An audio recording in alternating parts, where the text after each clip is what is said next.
কৃষক কার্ড হচ্ছে কৃষকের সাথে সরকারের, কৃষকের সাথে রাষ্ট্রের সরাসরি যোগাযোগের একটা কার্ড। সব জনগণই আমরা সব জনগণের সরকার। আমরা কোনো একটা গোষ্ঠীর জন্য না, একটা মানুষ, বিশেষ গোষ্ঠীর মানুষ, বিশেষ দলের মানুষ তাদের জন্য না। আমরা যখন গণতন্ত্র ফেরত পাইলাম 15 বছরের স্বৈর শাসনের পরে, আমরা কিন্তু এই নির্বাচনের আগে থেকেই মানুষের কাছে গিয়ে তাদের কথা শোনা, তাদের সমস্যাটা বোঝা এবং সেটা সমাধানের চেষ্টা।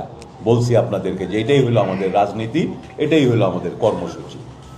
তো সেই কারণেই কৃষিভিত্তিক যে কোনো নতুন নতুন কর্মসূচি আমাদের এই এলাকার মানুষের জন্য সার্বিকভাবে খুব উপকার আনবে, নানানভাবে সেই উপকারটা আসবে।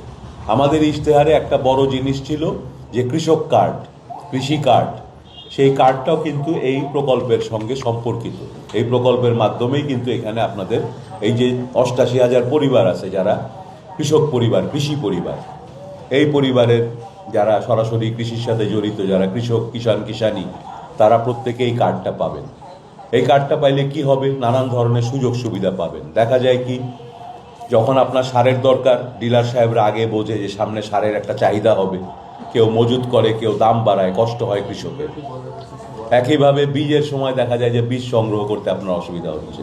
তো যখন আমরা এই কৃষক কার্ডের মাধ্যমে আপনাদেরকে সবাইকে এক জায়গায় নিয়ে আসতে পারবো, তখন সরকার হিসেবে আমরা যে কোনো সমস্যা আগে আগে জানতে পারবো, জেনে সেটা সমাধানটা সরাসরি আপনার কাছে পৌঁছাইতে পারবো।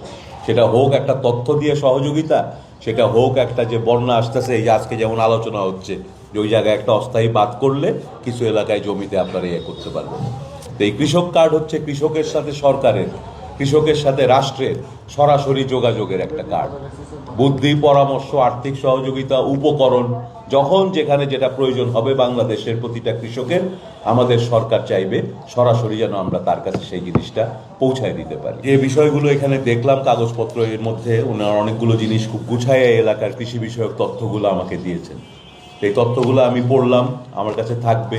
আমি সবসময় চিন্তা করব, আমরা যখন মন্ত্রণালয়ে থাকি, সচিবালয়ে অফিস করি, তারপরে আমাদের কি ক্যাবিনেট মিটিং বা সংসদ অধিবেশন যখন হয়, তখন কিন্তু সারাদিন আমরা যাদের সাথে থাকি, ওই 300 সংসদ সদস্য, ওদের সাথে আমার দেখা হচ্ছে, কথা হচ্ছে। ওই যে 50 জন মন্ত্রিসভায় আছেন, তাদের সাথে দেখা হচ্ছে, কথা হচ্ছে। আমার কাজ হবে আপনাদের জন্য, শাহজাদপুরবাসীর জন্য, এই ধরনের বিভিন্ন সেক্টরের মিটিংগুলোতে আমি এসে আপনাদের থেকে কিছু জিনিস জেনে নিব। এখানে যারা অফিসার আছেন ওনাদের থেকে কিছু জানবো। আমি রাজনীতি করি একজন রাজনৈতিক কর্মী হিসেবে, আপনাদের সমস্যাকে আমি যেভাবে বুঝি সেই বুদ্ধি জ্ঞান এটার মধ্যে খাটায় চেষ্টায় থাকবো যে দেশে বিভিন্ন মন্ত্রণালয়ে বিভিন্ন ধরনের প্রকল্প হয়, যেটার মাধ্যমে শিক্ষা, স্বাস্থ্য, কৃষি এগুলোর উন্নতি করা হয়। ওই প্রকল্পগুলোতে যেন শাহজাদপুর অগ্রাধিকার পায়, শাহজাদপুরের মানুষ যেন আগে আগে পায়। ফলে আমার জন্য এই তথ্যবহুল মিটিংগুলো খুব গুরুত্বপূর্ণ।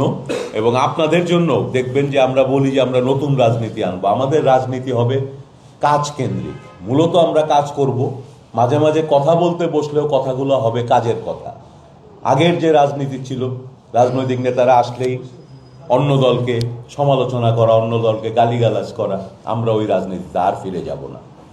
ওই রাজনীতিতে বাংলাদেশের মানুষ আর ফিরতে চায় না বলেই কিন্তু এত রক্তপাত হয়েছে, গণ অভ্যুত্থান হয়েছে। তো আমরা সেই কাজটাই শুরু করছি। আমাদের সাথে আপনাদের সবসময় দেখা এবং যোগাযোগ আগে যেমন ছিল তার চেয়েও বেশি থাকবে। প্রশাসনে যারা আছেন ওনাদেরকে আমরা উৎসাহিত, উজ্জীবিত করার চেষ্টা করতেছি যে আমরা একটা নতুন সরকার, সব জনগণই আমরা সব জনগণের সরকার। আমরা কোনো একটা গোষ্ঠীর জন্য না, একটা মানুষ, বিশেষ গোষ্ঠীর মানুষ, বিশেষ দলের মানুষ তাদের জন্য না। আমরা এই শাহজাদপুরের প্রতিটা মানুষের যে ভোটেই কিন্তু আমি এমপি হয়েছি। যে ভোট দেয় নাই আমি এখন তারও এমপি, তাই না? তো আমাদেরকে দলীয় পরিচয়ের বাইরে উঠে প্রশাসনকে কাজ করতে দিতে হবে, প্রশাসনকেও আমাদের সঙ্গে সহযোগিতা করতে হবে। একইভাবে সমাজে নিরাপত্তা, স্থিতিশীলতা রাখা, মাদকের প্রভাব কমানো, আমরা আগে আরেকটা মিটিং হয়েছে সেখানে আলাপ করতেছিলাম, আইন শৃঙ্খলা পরিস্থিতি ভালো রাখা। আপনি কৃষক, আপনার ছেলে মেয়েকে আপনি কষ্ট করে লেখাপড়া শিখাইতেছেন, দেখলেন কয়দিন পরে ছেলে মেয়ে ভালোই ছিল, লেখাপড়া করতো, এখন কিসে যেন মনোযোগ, কোথায় জানি চলে যায়, কোথায় গিয়ে আড্ডা দেয়। শুনতেছেন যে আপনার গ্রামে কিছু ছেলে পেলে মাদক সেবন করে, শুনতেছেন হঠাৎ করে গ্রামের মধ্যে ওরা দল বাইন্দা ঘুরে মানুষকে উল্টাপাল্টা কথা বলে। এই যে সমাজের অস্থিরতা, এগুলো সব কমাইতে হইলে প্রশাসন, রাজনীতিবিদ আপনারা সাধারণ জনগণ সবাইকে আমাদের একসাথে কাজ করতে হবে। এই দেশটা তো আমাদের, এখানে বাইরের লোক এসে আমাদের ভালো কিছু করে দিবে